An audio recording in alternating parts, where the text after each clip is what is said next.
Going on, gang? Welcome to Lead Through Sports Spotlight, episode 17. We got Keli Foster in the building tonight. Y'all know what time it is. Y'all see that Black Lives Matter on me? Black Lives Matter. Y'all see that on me? Y'all know what time it is. So tonight we have Keli Foster. She is a graduate from Bethel High School. She played collegiate basketball at UNCG in Greensboro, North Carolina, and it's time to get to it. Let me go ahead and send this off to a couple people real quick.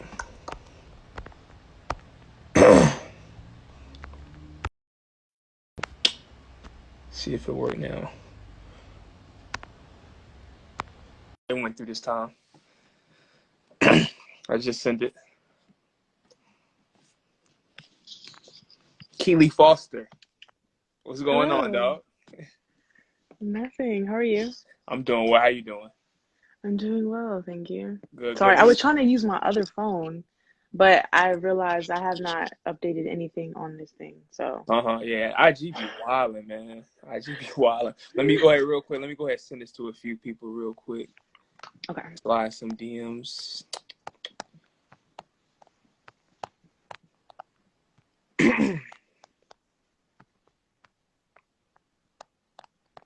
How's your day? Hey, Jada.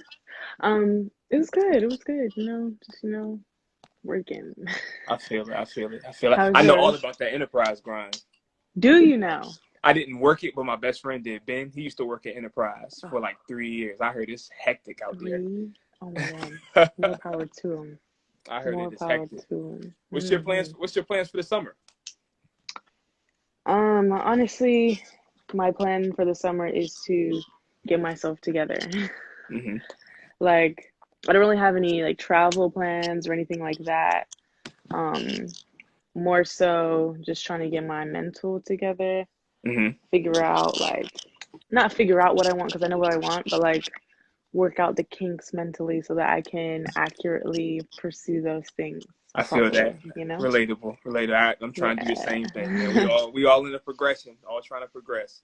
Absolutely. So I see a couple new viewers on here. I just want to explain. CT32.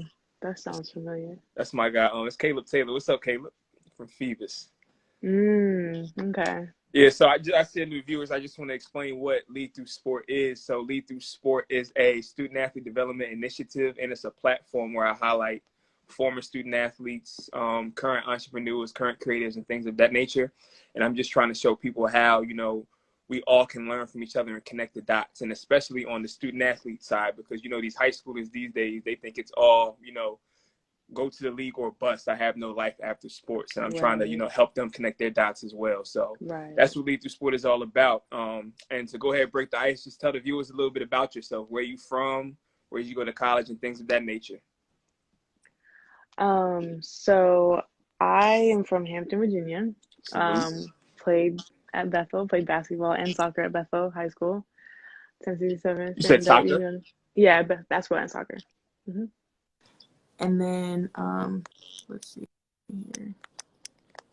Oh my goodness, they're bugging. I'm sorry, they're bugging in the comments. You good. I appreciate that, though. Yeah. Played basketball and soccer at Bethel. Then I went to college at North Carolina Greensboro, studied sociology. And then I actually stopped playing my junior year, halfway through my junior season. I had intentions to transfer, but situation kind of got messed up, so I ended up not going. And then I just kind of left it alone after that. Like, I had an opportunity to play and go the whole grad school route, but I just wasn't feeling it. Mm-hmm. And here we are. I got you. So yeah, we'll definitely get to that part a little later. Mm-hmm. I want to know, outside of basketball and soccer, growing up, did you play any more sports? Was it track? Was it anything else? No, I didn't actually on a team. I played everything at least once, but not on a team or anything like that. And then the only thing with track that I ever did was in high school. We went to indoor nationals, New Balance indoor nationals. And I was supposed to run a relay, but I never got to do it because one of the girls got hurt. So that was the closest thing I got to running track. Yeah.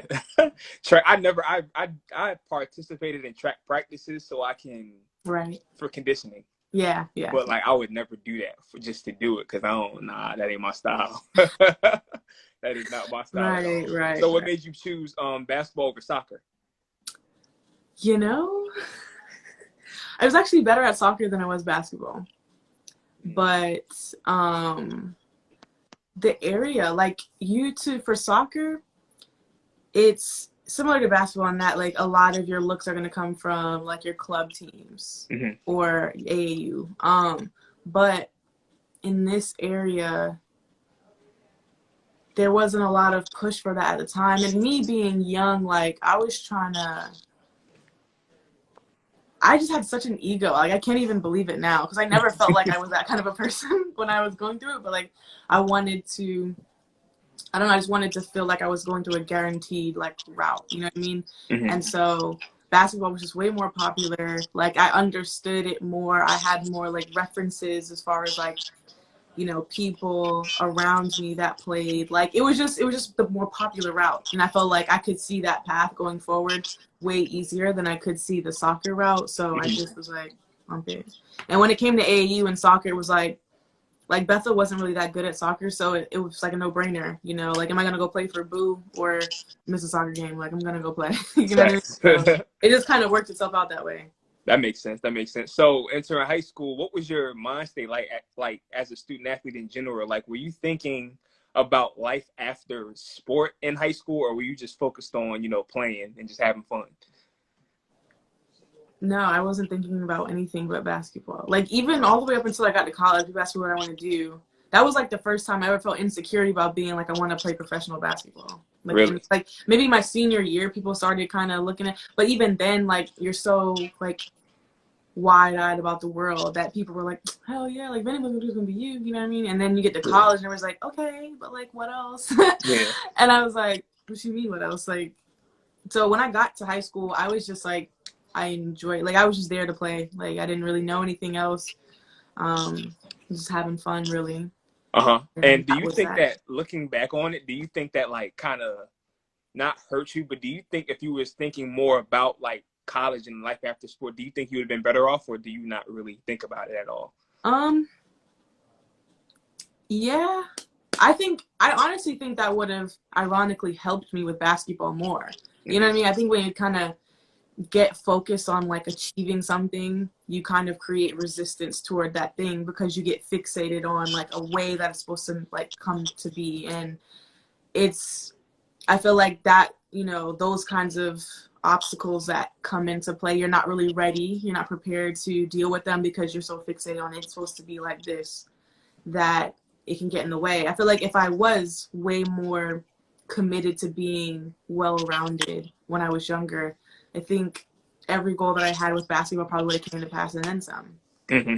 That makes sense. That makes sense. So playing basketball, what was your role on the team? Like, were you a leader? Did you have any responsibilities that were, very essential to, your growth today? Like, what's up? Talk to me about that. Um, yeah, I was definitely a leader, like everywhere. But I think in high school I was more of a quiet leader Mm-hmm. because I was very concerned with everybody liking me when I was younger. So I you know how it is. Like you're the person who's gonna go hard, you know, make your times, you know, you're gonna do right regardless of who's looking. And then you got your friends who's like, they ain't looking, we ain't gotta touch the line, we ain't gotta, and it's like you wanna be cool with them, you wanna be in the mix, you want them to respect you and like wanna be around you, but at the same time, like you just like this is stupid, it's just wrong. Like why are we doing this?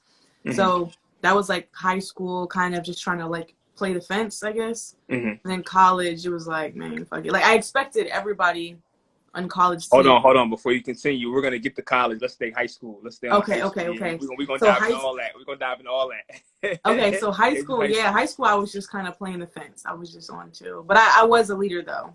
But like Mm-hmm. more just through my actions rather than talk. And what about soccer? What was your role on the soccer field? Oh yeah, I was like the best player, who was a leader, you know, it was just kind of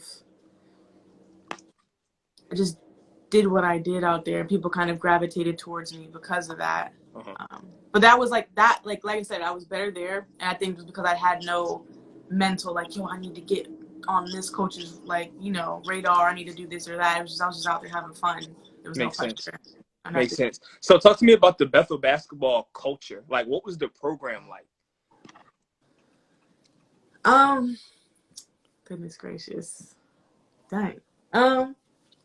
Bethel, there's a lot of pride at Bethel, you know, being a Bruin, you know, especially with Allen Iverson, you know, coming from Bethel, like, and also the women's program, you know, the women's program, at first there was a lot of change. I'll say that was a lot of change. When I came in, we had a lot of coaching switches. And it was a lot of like, I don't even know how to really explain it. It was just, everybody was kind of like, I don't know how to like, okay, can I curse? Is that okay? Yeah, just don't Everybody lie. was like, No F-bombs. What the freak? Everyone's like, what the freak? What's going on? Everybody was like, yo. And so it was that. And then, you know, we were like middle of the pack in the PD. So like you had your, sorry if anybody went to these high schools, you had your like your Denver, your Gloucester, your Warwick, you know, no question dubs. Then you had your Woodside. Woodside took L's all the way up until probably my senior year. Hampton, I think we first beat them my sophomore year. So we were like on like a rebuilding thing, but it took a long time for us to really grasp the idea of winning and like being a winning team and being winners. You know what I mean? Got you. Yeah. Like our coach he played football in college. So like if that makes any sense to you, like you can kind of, you know, do the math there. I got you. Yeah. I got you. Makes sense.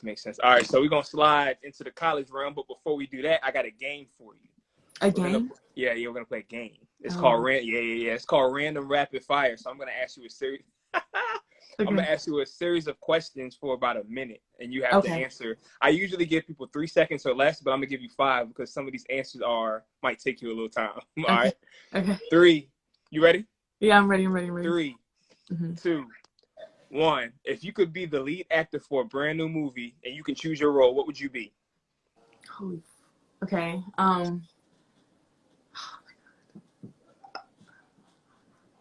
don't know. All right. What's your favorite pet? What? Favorite pet.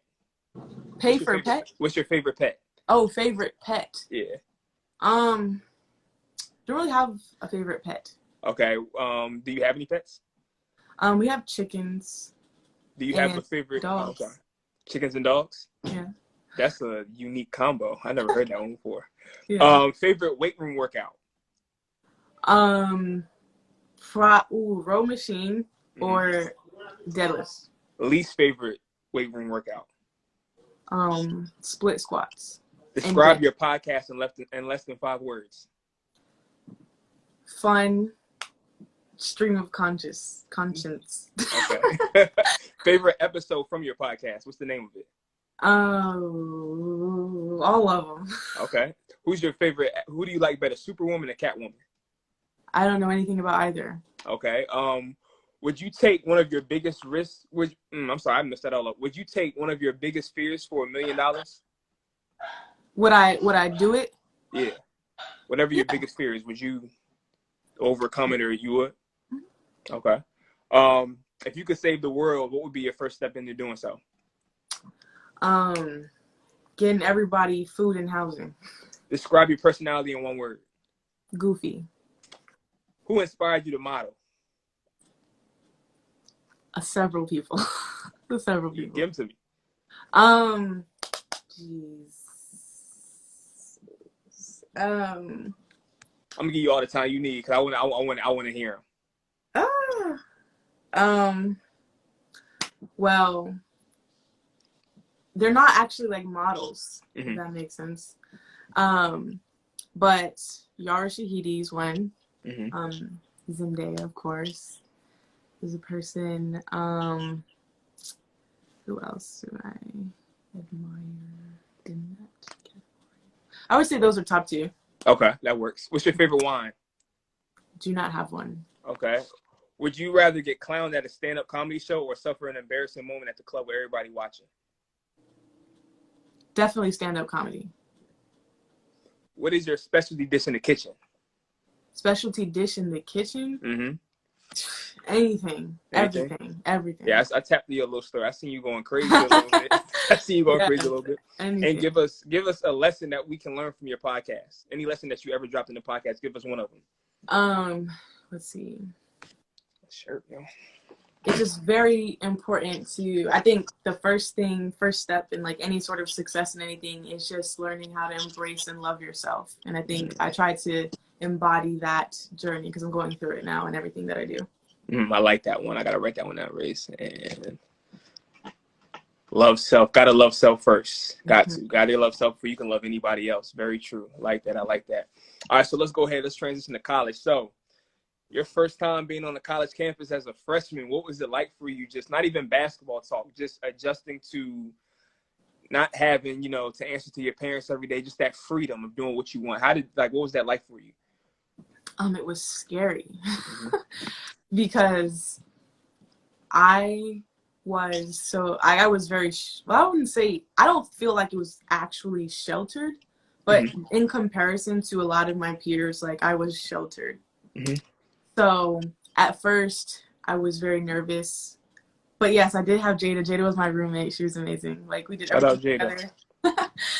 So that was cool. But yeah, like I was definitely really nervous. I couldn't do a lot because I was 17. And so like that was also a whole different ball game because like people were willing to like get fake IDs to get in the club. And I'm like, every move was like, we didn't do anything until like 11 o'clock at night. I didn't understand why, so I was just very like wide-eyed and being like, oh my goodness, I don't know what to do. Yeah. Just rolling with the punches, to be honest. I got you. So let's talk about the student athlete / academic part, because that's a huge adjustment. It's way different from high school. You have those long nights, early mornings. You might have weight room at 6, practice at 3, class all in between. Got to watch film, all of that. How is that for you? And if you want to, you can also walk me through like a regular day for you at UNCG. Okay, so like a regular day would have been, we would get up, we'd have weights typically, depending on time of the season. We would have weights in the morning at like 6. And then we would go from there. We'd probably have like individuals or practice, depending on where we were in the year. And then practice usually was 3 hours long. Huh? What did you say? Because our practice usually was 3 hours long. Yeah. That's a long time. Yeah. So we was over hours. And then after that, we would have class. Usually we were pretty much done after that, unless we had like a meeting in the afternoon or something like that. We were definitely morning heavy. We didn't do any afternoon practices for. So did you find yourself struggling with any of the balance between, studies and ball, or you were good? I was straight. The most challenging thing I think is like that syllabus you get in the beginning of that first day of classes. Like that was literally like everything you're going to do for that year. And like in high school, you don't pay attention to the syllabus. You hand it to your parents, get a sign, bring it back, and it's over. But like in college, they're like, okay, yeah, don't forget that paper on Friday, guys. And you're like, what paper? We never talked about a paper. And it's on the syllabus. So like that was like the biggest thing. And then checking emails. Like, why are we using email? I never cared about email until college. Like that was like a mandatory thing. But that was like the hardest thing. Like balancing the time wasn't really that bad until we started traveling and missing classes. Talk to me about that. Talk to me about some of those experiences. Just matures you. It just makes you mature because you realize like teachers don't care that you're on the team, and like your coaches care that you're on the team. But at the end of the day, you're on the team. Like so, it's really on you to prioritize. Communicating with teachers, rescheduling tests or anything like that. Letting them know if you have something due, you're not going to be in class to present it like that. That's what it's going to be. And you just really have to stay on top of that. So you really have to plan ahead. And that can be a bit intimidating because some teachers, like, they just automatically feel like you're entitled as hell because you're an athlete. And so anytime you go to ask for any leniency on something or an adjustment, they're like, just a very intimidating conversation to have, so. And you really have to like advocate with yourself to these teachers because they don't care. They teach like hundreds of people a day, grown adults, so they're not trying to get to know you and nurture you like, high school teachers would. So that was a bit of a challenge for me. Absolutely. So talk to me about some of your most exciting moments, like basketball moments, if you have any? I would say one was we went to New Orleans for a Christmas tournament. And, like, my coach was just, like, not trying to play me for whatever reason. You know, she just had this thing about, I don't know. And so finally getting the game, and I always dream, like, yo, one day, like, I'm going to get the chance to, like, show her, like, yo, I should be playing. Like, I don't know what you're doing. And that was my chance. So getting a game, and we're down. I think I ended up hitting, like, a 3, you know, and 1, hit a free throw. But get us back, like, within, like, chances. We ended up tying a game, winning in overtime. And it was a really good moment for me just because, like I said, really wasn't playing that much. It was like a filler player, you know what I mean? Like, she would be mad at the starters, you know, mad at her 6-man, but then, like, blame the whole team, and the rest of the team never even touched the court yet. You know what I mean? So I was like, yo, I'm just waiting for the moment that I can be like, yo, like, I'm essential. Like, you need me. And that was one of those moments. So that was cool. Okay. And you mentioned earlier that you didn't play your senior year, correct? Yes. And you said you was gonna do the whole graduate 1 year thing, but that didn't work out as well. Talk to me about, like, why that came about. So, I would say, I'm gonna say this, like, college, like, you don't know what you don't know, and you don't know how things are supposed to be sometimes, and you go somewhere and everybody's used to getting punched in the face. You kind of think, like, I'm supposed to be able to take a punch in the face. If not, I'm weak. You know what I mean? And so that was kind of what happened, except, like, I got tired of getting punched in the face. And I was like, I'm good. And I wanted to leave, and I wanted to transfer. And I got fed up. Like, the bad thing about it is I wish I would have been smarter and been able to, like, you know, really take hold of my feelings and, like, feel, like, have strength in how I felt and what my decision was. But I was definitely moving very emotional at the time. So I left the team midway through the semester in December. And then I stayed the spring semester there because I couldn't like, the school I wanted to go to. So this was like a whole ordeal. So they wanted me at Morgan State. They couldn't pay for the spring semester. You know, you have to sit out for a whole year. So they couldn't pay for the spring semester. And then they would have picked up my fall semester. But then that would have left me only then a spring semester to play because I would have graduated. And they weren't going to pay for, you know, grad school for me to then actually play out all my rest of my time. So it was like, that was a stupid decision. And so I was like, no, I'm not going to do that. So I stayed at UNCG. And then, but I kind of got, like, over the summer looking at schools, I kind of got, like, demoralized, you know, because, you know, transferring is a scary thing because especially when you really don't have that many numbers. It's not like I was a sophomore where, like, looking at my high school tape is not that far off. You know what I mean? Looking at what I did in high school is not that irrelevant. Whereas by junior year, like, we're not talking about high school no more. So it's like, what have you done? And it was just, I didn't really have the resources and the connections to really, like, network as much as I wanted to. And I think I was too afraid. I got really insecure after I left the team because, like I said, the culture was like, you're supposed to be able to take this. And I was like, what? Like, I don't even, why would I even do that? And so after that, I got really insecure. Like, I was, like, depressed, you know, just a mess. Like, I hated everything, dropped all my friends. I had a lot of off the court stuff going on too. And so I was, like, super insecure to be like, hey, I need help finding school, you know, reaching out and, like, just using, you know, my resources. And so I just dropped it. Like, I just dropped basketball. And then it came back around after I graduated from UNCG. But then again, like, it was just really unorganized. And it was just kind of like I didn't want to get my hopes up to get let down after really telling myself, like, you don't want to play, even though I really did. So that's how that kind of went down. I got you. I feel like it's crazy that you bring this up, like, that whole story. I have a segment that I do on Instagram called Break the Rules because I feel like society pressures us in a lot of different ways that shouldn't be, right? Right.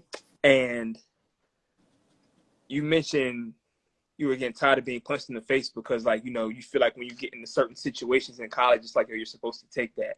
Yeah. But I don't think coaches, I don't think programs, I don't think they understand the power that they have over young athletes.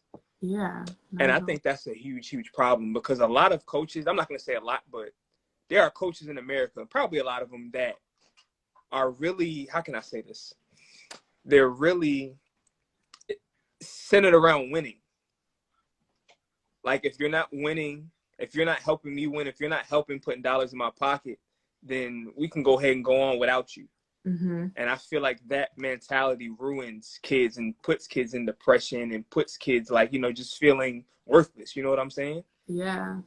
Not only that too, but like these coaches out here, they're people, and they be having problems, like mental problems. Like, you know what I'm saying? Like, just how I'm talking about, you know, being insecure, being depressed. Like, these coaches out here, like, UNCG was not known for anything. You know what I'm saying? Like, sports wise, like, we were bottom of the SoCon, maybe the middle on a good season. You know what I'm saying? And like,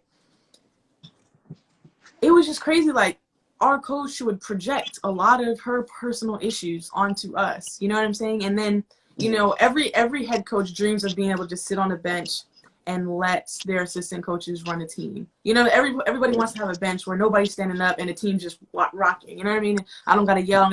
But it's like, those teams, first of all, the standard is here. And like, the coaches hold up the standard, the players hold up the standard. Everybody comes and buys into that standard. And when you have coaches who, you know, go back and forth about what's important and what's not, and what matters and when that matters and what's the exception, like, it's hard, you know. And then when, you know, they're going through stuff and they're yelling at you, like, I can tell you, like, there was not a game freshman year, to my knowledge, that we discussed basketball at halftime.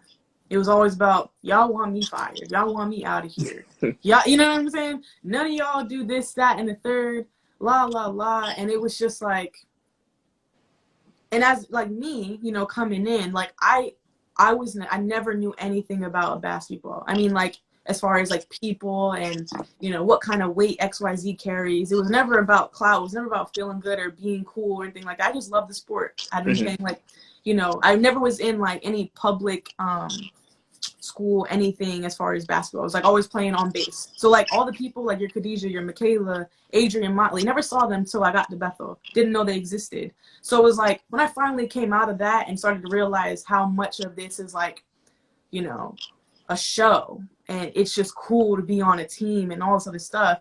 And I'm just like, I just want to play. Like, she'd be talking about all that stuff. I'm like, yo, I'm just here to play. Like, if you ask me to do this, it's done. But you're not even giving me that chance because you're so used to all of this extra stuff, and I'm just having to eat it. And then my teammates are like, this is, oh, you think this is bad? We used to do that. I'm like, y'all are bugging. Like, y'all are brainwashed. Like, y'all think this is normal. And I felt so isolated and alone from it because I'm like, I don't want to go through this. And I know, like, this can't be normal. But, you know, you don't even want to ask, like, you know, not to put, Michaela went through some stuff at Hampton, but I was too afraid to even hit up anybody and be like, yo, what's going on at y'all school? Because I'm over here thinking, like, they gonna look at me and be like, oh, she's not playing, that's why she, you know what I mean? Like, and that was like not even the case because I was down to earn my time. But it's just like, you get so backed in a corner almost, you know what I mean? And it's just like, can't do it. Yo, I bet you out of all your years there, no coach has ever asked you, like, are you okay? Or like, have they? They probably haven't. I'm pretty like, sure. They'll ask you if you're okay, and then you get to telling them that you're not okay, and then they'll get to be like, well, you know, you're here, and you know, you're here to play basketball, and so you gotta, like, when you walk in this gym, you gotta just kick that out. And I'm like, ma'am, if that was like a thing, like, you know, like, you know what I'm saying? Like, it's just, you're away from home. Like, basketball is supposed to be your outlet, it's supposed to be fun. Like, I used to go in the gym shaking. Like, would literally break down crying before practice just off the strength. I'm like, I know I'm going to get yelled at for literally breathing too heavy today. You know, you don't know how to, like, move right. And it's like, you really have to build up, like, an FU mentality to even operate in that space. And I hated it. Like, I hated it. My best games, I would be like, F coach, I'm doing what I want. You know, come down the court, pulling threes. And I don't realize I'm totally deviating from what we talked about until the ball is released. I'm like, But it went in, you feel me? And I'm just like, all right, Yeah. cool, we're good. But it's like that's a bad way to be. You know what I'm saying? That's a bad place to be when you gotta really be like bump you to just thrive and just do you and have a little bit of happiness. Like, Yeah, that's very bad. I just lost my train of thought. I had something really, really I'm good to sorry. say. No, you good. You good. Oh, now I remember it. I feel like this might sound a little crazy to viewers, but you gonna understand, and some of them might understand too. I feel like coaches should put a little, like within the whole program, they should put a little less emphasis on the actual basketball and more emphasis on self-development. Absolutely. You know what I'm saying? And Absolutely. a season is so long. You have the off season that's long, then you have the middle of the season, postseason. There's nothing wrong with doing something maybe for a couple of weeks during the not off season, the postseason, you know, to get everybody's mind right, to make sure they're good going into the season, and then doing something during the season to make sure, like, you know, players are, their mentality's right there, you know, they're feeling good within, you know, their family setting, you know, they're getting through college the right way. Like, I feel like that really should happen. Yeah, I mean, I think with a lot of, like I said, a lot of coaches, I feel like my situation was like Michaela's saying, humanity, like they develop like this thing of where like I'm the coach, I'm the head coach, I call the shots, respect me, like so they like look at you already like you're gonna give them a lot of crap, like you're gonna be a problem almost, so you're gonna come in with an attitude and not work hard. So they already kind of projecting that onto you off rip. So the way that they talk to you, the way that they like push you, you know, is like you've been slacking your whole life. And it's like, you recruited me. It was my first day out here and I'm already getting, you know what I mean? And like they try to like set a tone to like demand respect. You know what I'm saying? Like, you know, like if you teach, you want to come in there stern because you don't want the kids to walk over you. But it's like, you just like don't act like somebody's already gonna treat you with less respect. Then maybe you get the respect that you're trying to give when you try to like treat them badly to then command, like to draw a line, I guess. Like that's where things get messed up. And it's like, then you can't create that relationship. It's like, Facts. you can't create the relationship that's necessary to have these winning seasons. You can't create the relationship that's necessary to have people buy into changes. You know what I'm saying? Like, because everybody's scared of you. You don't want people scared of you. You want them to respect you. You want them to feel like, this is my coach. Like, that was the saddest thing I've ever had to go through, because it's like, I remember I had a coach, he didn't, like, bro was not a basketball player. Like, he was not a hooper. But he used to ask me, Keli, what do you see out there? I'm in 8th grade. He's like, what do you see? What place should we run? That was the best thing ever. I mean, basketball practice was like working out, training. We didn't touch balls for real. But like getting the game, and I was like, yo, I feel like I developed the most as a player playing for him, because it was like he was asking me. I'm thinking, you the coach, you was telling me. But it gave me the opportunity to be like, well, this is happening, and they're switching on this, and they're running this, so I think we can get this, and blah, blah, blah. We should press. Like, I didn't have that relationship with my coach in college at all. Like, it was like a scare when I didn't want to look at her, talk to her, nothing. She called my name. It's like, I'm just like, don't look at me, like, you know, be scared. Like, that sucks. Yeah. Especially as a point guard, too. Like, you can't get anything done if your point guard just sprayed you. That's trash. That's frankly, that's trash. How tall are you? 5'7". 5'7"? Yeah, that's crazy. I'm sorry. That's the deepest combo I've ever had on here. Oh, wow. No, that's good. That's good stuff. That's really good stuff. You don't want to. We're gonna go into your career now, and I'm pretty sure you don't want to talk about enterprise. Like, as far as I really don't. I really don't care. I know you doing it good, because we getting ready to get into some good stuff. I want to talk about your podcast, and there's a point in time during this interview where I connect the dots so people can understand what Lead Through Sport is, and I'm gonna do it right now. Okay. And this is just me outside looking in, because I listened to a couple of your podcasts. Where's it at? You saying you were tired of being punched in the face and just feeling demoralized and things of that nature. Did that lead to you starting this podcast and, you know, getting out your truths and trying to help other people? Does that sound about right? Does that sound right? Yes. I could tell. I could feel it. I could definitely feel that.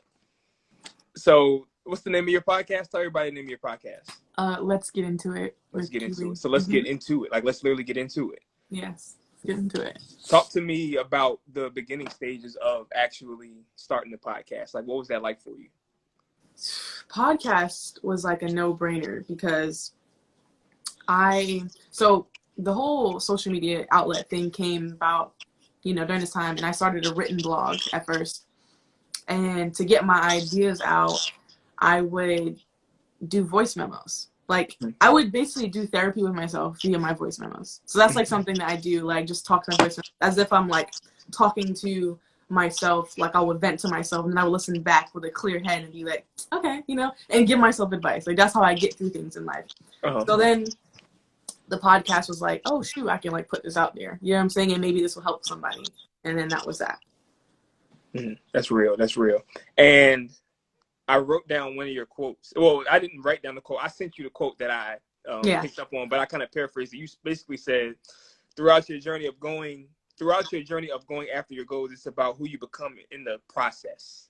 What did you mean by that? Tell the people what you meant by that.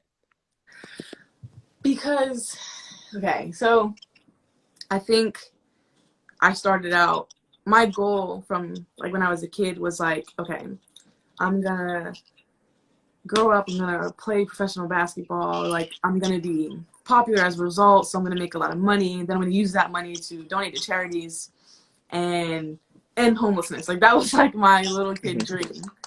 And as I've gone on through life, okay, I'm not playing basketball, I'm not pursuing this. But then I was like, I'm expressing myself and I can still help people, and then it became, well, now I'm learning, how to really love myself and how important that was in that transition out of basketball. And then, moving beyond that, it was a lot of like me beating myself up, being mad at myself for feeling how I felt, being emotional as I am, like, and then I was like, I just need to embrace it because this is what it is, and so like all of that growth, I guess I think there's a quote, it's like, the purpose doesn't change, but like the path can, you know what I mean? Like the way that you do what you want to do and be who you want to be may be different, but like that ultimate goal or that ultimate message is like always going to be there. And you said the purpose doesn't change, but the path can. So I like that. Yeah, I mean, I think that's the biggest thing. I've learned so much about myself, and even right now, like, just I think big thing is I'm learning to just embrace who I am. I haven't really done as much on the podcast, and my YouTube channel either, because I'm like having an insecure moment about how I feel, you know what I mean? And like how I feel about what I've experienced in life. And because I really just want to express that rawly. But I grew up, not being able to do that. So it's like I'm trying to encourage people to do it, but I'm also trying to overcome, that, like, I guess, fear of, being who I am and feeling how I feel and experiencing what I'm experiencing and being okay with that, and not trying to like filter that so that other people don't get offended that I didn't like what happened between you and I, you know what I mean? Like, it's lame way to live, and I always take the L. So I don't want people to live like that either. I feel like we're both relatable. I didn't go through what you went through in school or anything like that, but as far as like, building confidence and like living out, your purpose through a podcast, and mine just through a similar type platform and just using social media, because I feel like I'm somebody, like, I'm naturally, I'm naturally to myself. Okay. Right. I found myself like struggling to like, express different things and stuff like that as well. Like, I'll give you an example. I did my video for Breaking the Rules for Tuesday already. I'm not a dancer, but I start off dancing a little bit, just trying to get like myself out of my comfort zone and do different things to, kind of just build that confidence. And I feel like it's important for everybody in life to tap into, the confidence that you ultimately have, because I feel like it just brings like people together. Like, this conversation, hearing you talk about everything you're talking about, is like helping me. You feel what I'm saying? And I'm pretty sure you're helping people on here that's listening, because there's always somebody that won't speak up about, how they actually feel. But I did want to note that you are helping me right now. And I feel like the more you pour into your podcast and YouTube and other things, the more you'll help other people. For real. I'm proud of you too. I see everybody. I'm not trying to make you emotional, but I'm really proud of you as well. I just am. It's okay. It's not what you can do to avoid that. I feel that. So let's talk about your YouTube channel. What kind of content do you post on there? What's the name of the channel? Like, It's just my name. What kind of content you put up there? I I really like to film vlogs, but I also like to talk about, just different topics, and just kind of similar to my podcast, but obviously in like more short form and obviously video format, but like more centered. Like my podcast, we can start here and end up somewhere else for like an hour, but YouTube channel, like I like to do like more topic-based videos, discussion, I guess, and then vlogs as well. Just, me being myself, doing life. Because I feel like everybody's life is special.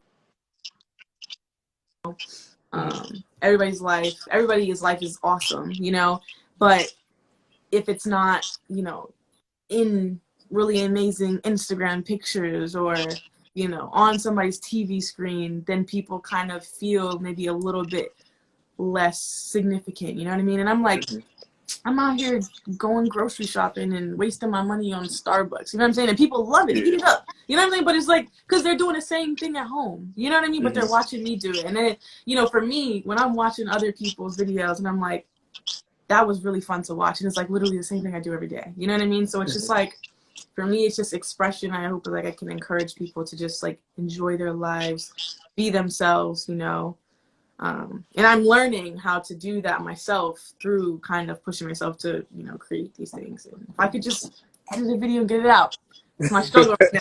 Because I have so many things filmed. If I could just get it out there, we'd be in business. But I feel that. That's that. Do you feel like you take too long doing videos, like when you're, whether it's editing or just like redoing something over and over? Do you find yourself doing that? Like, what happens to me a lot is I'll film a vlog, and I'll be talking, just about whatever I have going on, that day, or just, what I'm thinking about. And then, a couple days will go by, a week go by, and mentally I'm in a different place. I don't feel the same way I felt when I was filming that. And I don't feel confident putting it out there because I'm like, I was super emotional about this situation with this person, and I vented about it, obviously, with respect to, their privacy, XYZ. But then it's like a week later, I'm like, oh my God, I cannot even believe that I was like in that place. I'm so like judgmental of myself. So like, that's my biggest struggle is like, if I don't bang that out right now, I'm going to watch it whenever I do try to sit down and edit it and be like, I'm good. I feel that. I'm the same way, yo. I feel like I judge myself too hard too, and I feel like that's the part of being authentic. Like, I think we focus too much on trying to be perfect in some aspect. You know what I'm saying?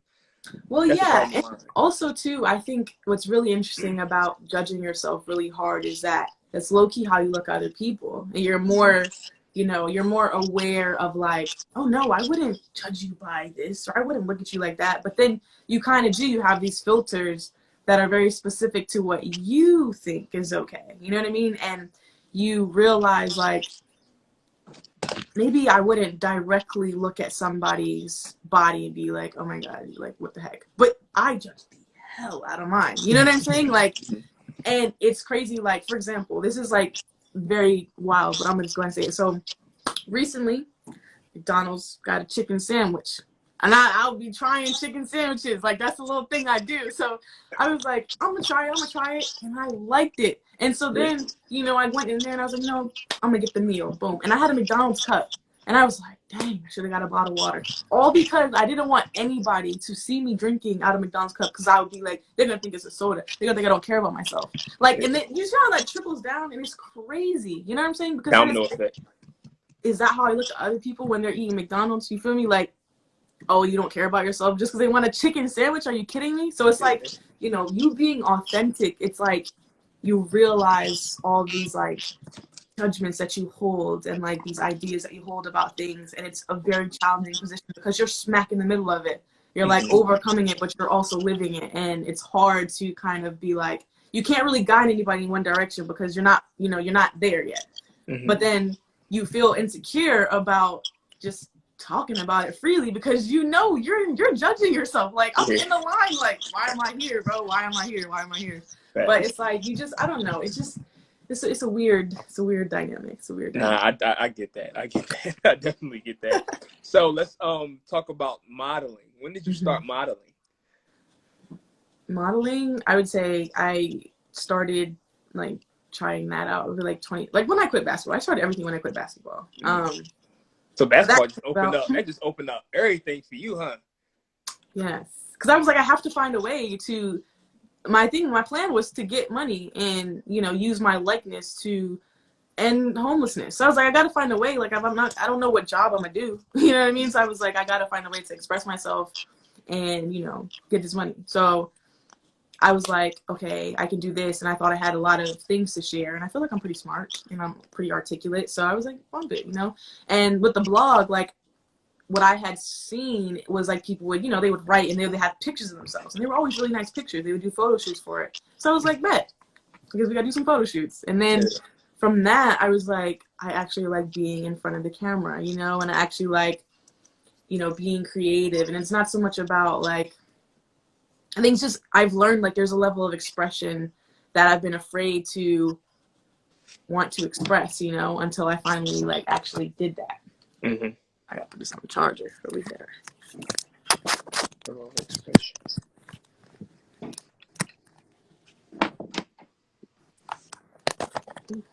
Sorry. And if anybody in the comment section, if y'all got any questions on here, go ahead and ask them. We're gonna answer some questions at the end if y'all have any questions. You were done? Oh yeah. Oh, That's how the modeling thing came out. Yeah. All right. So what's the end goal for, you know, you got your podcast going on, you got your YouTube, the content flowing, you modeling and all that. What's your, outside of being feeding the homeless or doing what you want to do for the homeless, what's your end goal with those three things? I don't really have like an end goal. I mean, I think my biggest thing is I just want to build a community of people, and I want to challenge people, like give them a space to be able to be themselves and to like accept, you know, just their quirks, I guess, you know, the things that are not like maybe socially acceptable. Just give them that space, whether that's just in the comment section or in my DMs, or, you know, they feel inspired and they go and do this, or they start their own channel, they start their own, you know, medium, would it be a podcast or a blog? Like, just, I just hope to inspire people, because, you know, there's no, I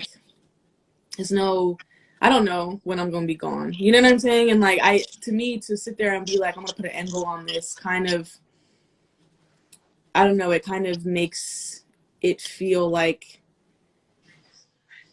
I don't know. To me, it's just like, I just want to build a community of people and give people space, you know? So whatever that, you know, brings along, I guess I'm down for, I'm open to it. I'm receiving that. But I mean, for me, I'm just like, I think the biggest thing to like achieving and to growing and to like being better is like, you got to realize that everything you want is like already here. You know what I'm saying? And like the things that you want, it's not the thing, it's the feeling, it's the idea that you've associated with. So like, you know, if I want to move to this big house, it's like a sense of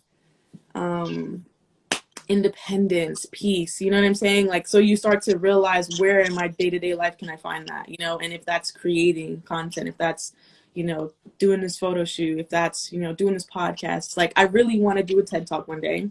That's something that I think I know I would love to do.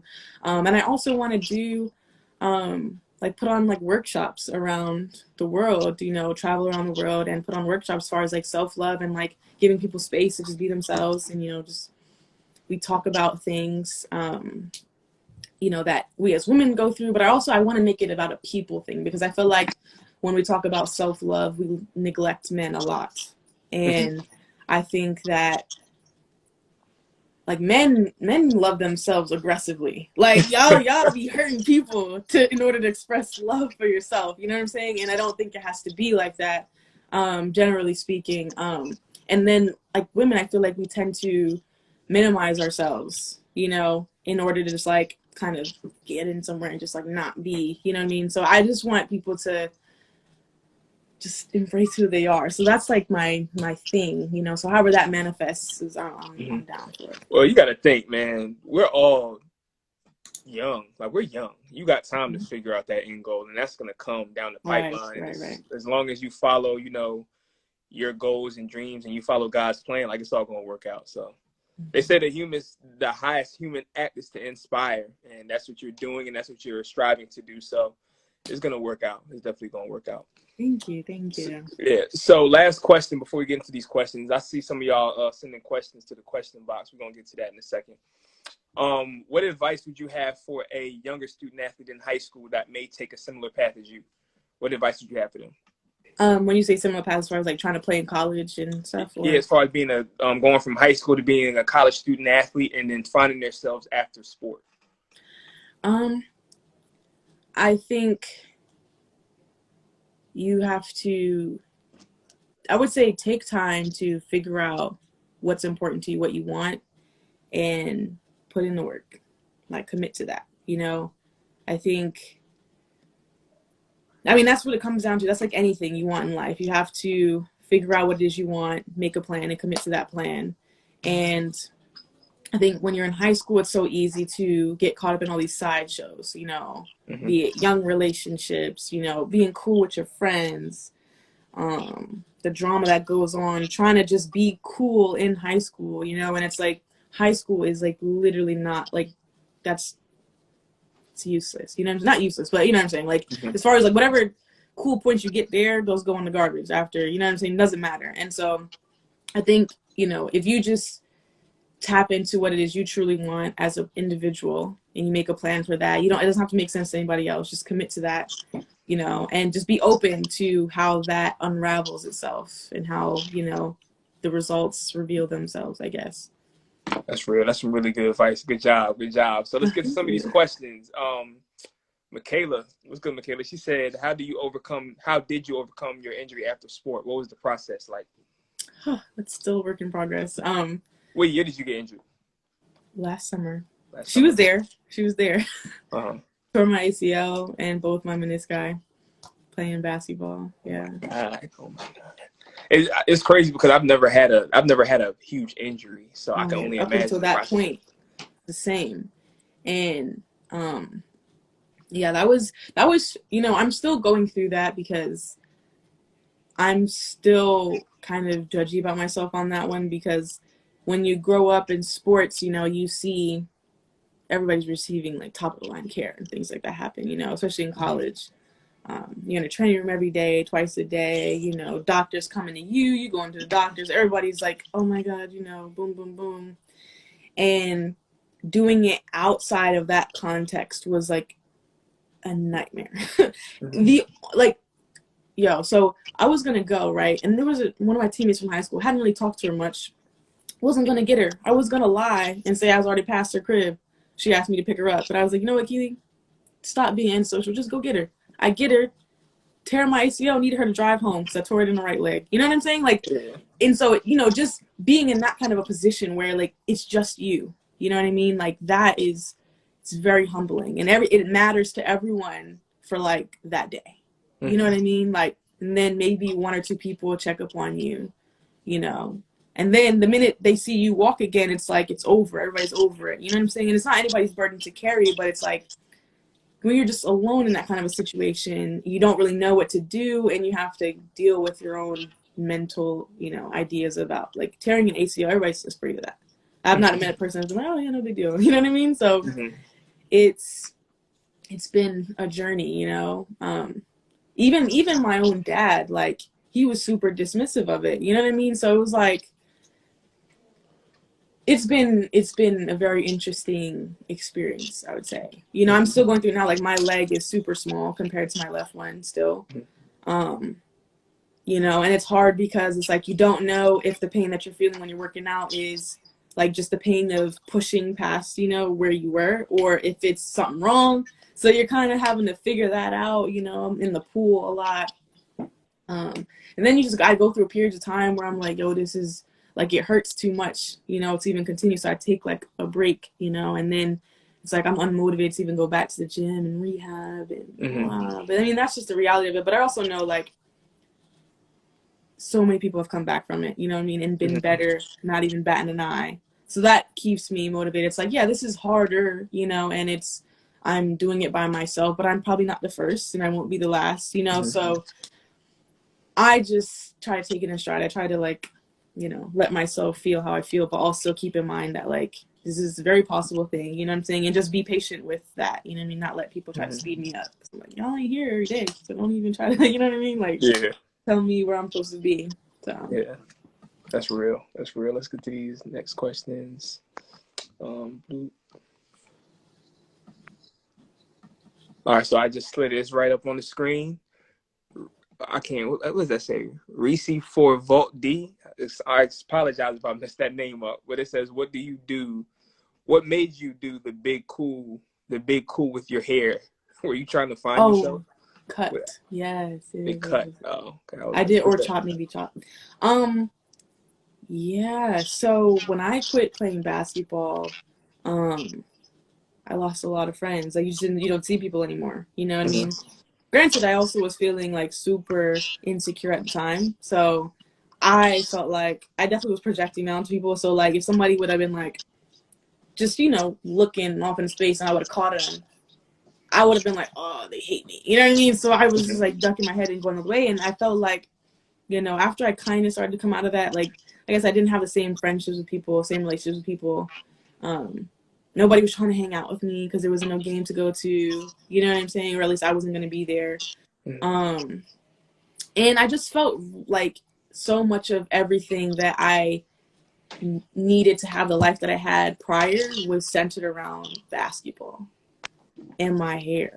Mm-hmm. And so even like there were guys that were like, yeah, like I really, was into you because like you're light skinned, curly hair, and you hoop. That little combo, like it is what it is. I can't change it, but I hated it because I'm like, well, now I don't hoop. And if I cut my hair, now what? You know what I'm saying? Like, and it was a very rebellious thing, like to really nobody, because I mean, nobody really cared that much, But like, I was just like, yo, so if I cut my hair, now what? Like, y'all already not hanging on me because I'm on the basketball team, So if I cut my hair, then what? And so I was like, bump it. Like, I wanted to challenge everybody's position in my life. Like, I was dating a guy at the time, and I was like, I think I asked like on Instagram or something, like, yo, should I cut my hair? People were like, hell no, your hair's too nice. Like, your hair is way too nice. Like, you gonna look like a dude. I said, seals it, I'm cutting it. And so I cut it. That's So I real. was like, That's real. boom. And that's what that happened. So just went for it. Shoot, that was a big step right there. That was a big step. Oh yeah. I mean, I did it myself. I was like, I'm gonna do it myself because I'm gonna cry probably. And it had its up and down. Like that moment, I was like really hype about it. And then I actually went and like got it like cut in a barbershop, I guess. I don't know the terminology. That was a short period of time. But I went and got kind of was like, okay, this is cool. I'm gonna try this out, But there were my ups and downs. Like you forget, you know what I mean? And then you realize like no matter what you do out here, what's in here is still there. You know what I'm saying? So it's like, Factual. you're walking around with this curly hair and everybody loves it. But like, if you're insecure, the hair is gone. Now what? You know what I mean? So you're still dealing with it. You know what I'm saying? So even though like I did it as like a rebellious form against all these people who I felt like were just here for what's on the outside, it made me really value what was on the inside. Cause I'm like, this, I can change this however I want to. I just did it. Very dramatic. And like, I'm still feeling like this. I feel better, but like at the end of the day, like my reality is my reality. So, it just really shifted my perspective, I guess, on just who I am and like what matters, and to never allow, people's idea and perception of me get to me in that way again. You know what I mean? Because I'm not out here trying to, cancel my whole life, trade in my car and start walking because people associate me with my car. You know what I mean? Like you can't just move like that. That's trash. That's trash. Like, but I don't know. I got you. We've got a couple more questions, and not trying to be rude or anything, but we have enough questions in the box, so we're gonna leave it at what we have now. So next is Brittany. Brittany, what's up, Britt? She said, "What are your favorite podcasts?" My favorite podcast. There's two that I actually listen to. So one is called Psych Me Up, and it is by a woman named Carmen Daniel, and she talks a lot about like therapy and mental well-being, and behavior change, and she will have on like a bunch of different therapists and people in the mental health field, and I just think it's really great for people who are curious about what it is to take care of your mental well-being, you know what I mean, and what that looks like and what that means, but don't know how to take that first step to get into therapy, you know what I mean, or if therapy is the route that they should go, or feeling scared about that, or feeling like some of the stigma that is around taking care of your mental well-being. So that podcast is a really good icebreaker for me, listening to people, feeling the care and concern, because, you know, it does feel kind of scary to talk about mental well-being. But to hear the care that, you know, a lot of her guests come on, you know, and compassion towards people with mental illnesses and things of that nature, it really humbles you. And I really like it. It's a very mind expanding thing to listen to. Mm-hmm. You know Carmen from around here. Yeah. She went to Bethel. Yeah. So yeah, she's super dope. Very, very, very nice. But I love her podcast. Definitely. And the next one I listened to is, oh my goodness, what is it called?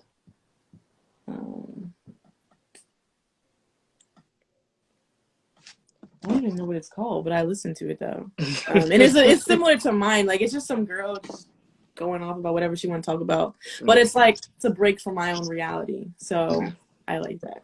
That's real. Britt said, check out Black Girl Podcast with Scotty Beam and Gia Peppers. Okay, thanks. I ain't gonna lie. I don't listen. I haven't been listening to podcasts lately, but I be listening to that.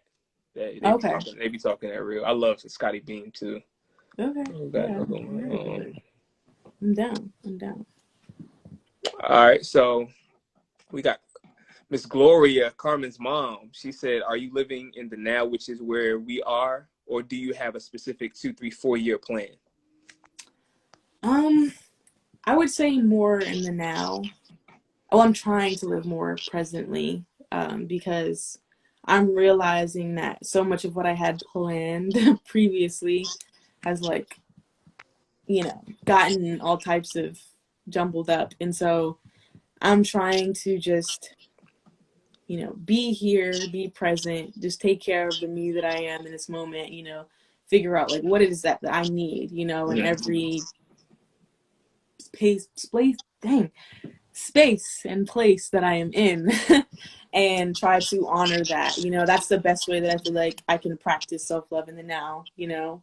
And so I think, and that's the best thing, I think, like the happiness that we seek and the success that we seek is the sum of the actions we take every day. And some of us get caught up in like, you know, I want this house and I want this job, you know, and that can create so much anxiety, you know what I mean? And then you start thinking about what you could have did 2 years ago, and now you're depressed, you know, and now you're feeling like I'm stuck. And I've been on both ends of the spectrum. So now I'm kind of like, all right, just focus here, you know what I'm saying? Like right in this space, like even right now, it's like, talk about it, be transparent, don't hold anything in, you know what I mean? Because this is where I am right now, and to be concerned about how it's going to be taken or whatever is a waste of time. Because I mean, I could go outside and get shot, and then what? You know what I mean? Like, that's what it is. That's real. We got Coach Brooks. Coach Brooks said, "What's up, Coach Brooks?" Coach Brooks said, "Do you feel like you lived up to the expectations on the court in high school?" No, I don't. I don't feel like I lived up to my expectations, to be honest with you. I don't really know I mean, I think I know what people expected of me, but to me, not to say that it was irrelevant, but like, I know what I could have done. You know, I know what I could have been. Like, we could have won states, and we didn't. We came up short. And I remember that game, I was the only one crying on the bus. I was the only one, like, distraught over it, because I knew I played terribly. You know what I mean? And I just feel like, yeah, I didn't, but I think, you know, I also really wasn't at peace with what my expectations were. You know what I mean? Because I was like, yo, I want to play professionally. Like, I need to be, you know what I'm saying? And I would be too concerned with what other people's were. So, like, you know, if I'm supposed to be, there was a season I only shot 4 threes. You know what I'm saying? It was 100% from the 3-point line, but I only shot 4. Wow, that's wild. You know what I'm saying? So it was just like I know I was a lot better than what I did. And that's like a hard thing to wrestle with sometimes, because everybody says that's no longer playing sport. They're like, oh, I wasn't nice back in the day. And it's like, no, I was really all right. But I also, you know, I also remember, like, I just tell myself, like, you know, it is what it is. But, you know, every day now I have the opportunity to be like, okay, this is what I expect of myself. Like, embrace that. Don't be mad at it. Don't be upset because you're struggling getting to there. Just like embrace that and work your butt off to, you know, embody that, because one day you're going to look back and be like, I could have did more. And I'm not trying to say I could have did anything ever again. You know what I mean? That's real. Because Brooks said he told you to shoot. He said he told you to shoot. Sure did. Sure did. Sure did. I was scared. All right, we Sure got did. one more. Who's that? All right, so right here we got OJ the Hooper. Then this is the last question we're gonna dive into. Do you have any advice on how to be successful as a collegiate basketball player? Yes. Let me think. I would say really make sure you're tapped into the love, the passion that you have for the game, and like just like really being a good basketball player, like for yourself, you know, because you're gonna like anywhere you go to plays, you know, it's film, it's this, it's that, it's politics, whatever. But if you are if you love the game and you're passionate about being the best that you can be at it, all of that is background noise and it doesn't affect you so much. You'll see there's a lot of good kids that come out of high school and play in college, but then there's like out of that big bunch, which are, you know, kudos to you because that's hard to be in that bunch. But then out of that big bunch, you know, maybe for every 500, there's maybe like 15, 20 that really got that love for the game that is separate from, you know, what school they're at or what their record is or, you know, things of that nature. So I think being like doing well in college, the first thing you just have to be tapped into your own personal passion for the game because you're getting thrown a lot of things at you. And then, of course, doing the work, you know, figure out your goals, figure out your role on your team, build a relationship with your coach, build a relationship with your teammates, you know, establish, like, are you a leader, you know, those things, and just prioritize the little stuff, you know, film, watch it, in the gym, getting up shots every day. You know what I'm saying? Yeah, definitely. Do what you can. Do what you can to be in the best possible position. You know, most schools, they have facility, you know, openings. Be in the gym. It ain't nothing out there in them parties that you can't experience while simultaneously doing your thing. But it's like you can't enjoy a party properly if you know you're lacking when it comes to the gym. You know what I'm saying? You just can't. So you just really got to take care of that, and everything else will kind of work itself out. That's real. Well, look, this was definitely needed. This is the longest podcast I've ever did on here, but that's a really good thing because this is like a therapy session, yo. This is really like a therapy session. Like I feel like a lot of people needed this. This helped me out a lot. I'm pretty sure it's going to help out a lot of others, man. I want to thank you for coming on here and being vulnerable and sharing your story because a lot of people wouldn't have did that. Absolutely. A lot of people would have did that. I don't know if I would have did all of that. That's good stuff. I'm proud of you though, for real. Thank you. Well, thank you for having me. Like, you don't understand. Like, I live for this type of thing. Like, and this is like a dream. And to be doing it with somebody, you know, in the same space as me is even more amazing. So thank you so much for the opportunity. Anytime. Where can the people not only follow you on Instagram, but follow your podcast? Let the people know. So anywhere you like to do podcasts, it'll be Let's Get Into It with Keli. And then my YouTube channel, you can type in Keli Shay, similar to the way that I spell it on my Instagram. And yeah, I will be doing my thing. I have an Instagram for the podcast, but we're going to disregard that for now because I can't keep up with all of this. Yeah. Social medias. But yeah, definitely those are the two places though. Gotcha. Y'all go ahead and follow her Instagram, follow her podcast. Go ahead and tap into all that. Y'all know where to find me at @tscotty_. Go ahead and follow my life development page. I be forgetting it sometimes. It's _rise to the occasion. All things life development. Just trying to inspire, just like Keli is. And we'll see y'all soon. Appreciate all the new followers we had on tonight. I'll be back next Thursday, every Thursday. Sometimes 7 p.m., sometimes 8, sometimes 9, but we'll get to that later. And yeah, I'll see y'all on Sunday so we can know who's gonna be next up next Thursday. All right, so y'all have a good time. Appreciate you, Keli. Absolutely. Thank you so much. Take it easy. And thank you guys, everybody, for tuning in. I appreciate it. Real ones. All right. Bye.